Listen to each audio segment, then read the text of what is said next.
Traffic જામની લાંબી કતારોની આ લાઈનો ચોટીલા નેશનલ હાઈવેની છે। જી હા, ચોટીલા નેશનલ હાઈવે ઉપર ભારે ટ્રાફિક જામના દ્રશ્યો સર્જાયા હતા।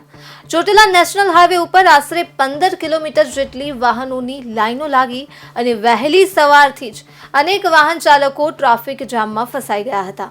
Rajkot Ahmedabad national highway 6 lane તો થઈ ગયો છે, પણ રોડ પહોળો થવા છતાં ટ્રાફિક જામની સમસ્યાઓ વધી હોય તેવું લાગી રહ્યું છે। ચોટીલાથી રાજકોટ જવાનો સમય ઓછો થવાની જગ્યાએ હવે વધી ગયો છે। રોડ પહોળો થવાથી સમસ્યા હલ થવી જોઈએ, તેની જગ્યાએ હવે ચોટીલાથી રાજકોટ જવા માટે સમસ્યાઓ વધારે વધી ગઈ છે। અને આ સમસ્યા પાછળનું કારણ શું છે?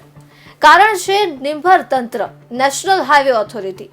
વર્ષો થયા છતાં હજુ પણ નેશનલ હાઈવેનું કામ પૂરું થયું નથી અને ઠેર ઠેર કામો તો હજુ પણ શરૂ જ છે, જેના લીધે વાહન ચાલકો ટ્રાફિક જામમાં ફસાય છે અને એક્સિડન્ટ પણ થાય છે। રોડનું કામ શરૂ થયું ત્યારથી અત્યાર સુધીમાં એક્સિડન્ટમાં સંખ્યાબંધ લોકોએ પોતાની જાન ગુમાવી છે। આ કાચબાની ગતિએ ચાલતા નેશનલ હાઈવેના કામના લીધે હજારો વાહન ચાલકોમાં ઈંધણનો ખોટો વ્યય થાય છે અને વાયુ પ્રદૂષણ પણ ઊભું થાય છે, તેમજ વાહન ચાલકોનો સમય પણ બરબાદ થાય જ છે અને હજારો લોકોની રોજીરોટી ઉપર પણ અસર થાય છે। ત્યારે ફરી એકવાર ચોટીલાથી રાજકોટ વચ્ચે વાહનોની લાંબી કતારો લાગી ગઈ છે અને વાહન ચાલકો ટ્રાફિક જામમાં ફસાયા હતા। એ બધું તો ઠીક, પોલીસ વાન પણ ટ્રાફિકમાં ફસાઈ અને એમ્બ્યુલન્સ પણ ટ્રાફિકમાં ફસાઈ હતી। એમ્બ્યુલન્સની સાયરન કલાકો સુધી બરાડા નાખતી જ રહી, પણ એમ્બ્યુલન્સને રસ્તો ન મળ્યો।